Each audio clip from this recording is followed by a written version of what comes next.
මැදින් මම එන වසමින් ඉන්නාද හඬින් හුස්ම ගන්නගිනින් නැස් දෙක රතු වෙලා සිනසෙන වෙලාවෙ නම කියන්න එපා මම ඉන්නේ සෙවනාවේ ඡායා මම මායගේ නංගී සෙවනැල්ලක් වගේ පස්සෙන්ම එනි පව් කළ හිතවල හඬ මට ඇහෙනවා සාධාරණ දඩුවම් මමම දෙන්නවා දොර වැසුණ ජනේල වැහුණත් හරි බිය හිතට ඇතුල් වෙන්න මට පාරි සිහිනයක්ද යථාර්ථයක්ද කියලා දන්නේ නැතිව ඡායා නම අහදි හදවතම කම්පාවෙව ඡායා ඡායා ඡායා රෑවේ සෙවනැල්ල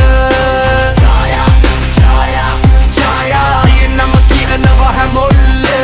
ඡායා ඡායා ඡායා මායගේ නංගී අඳුරෙන් උපන් කතාව ඡායා මම ඡායා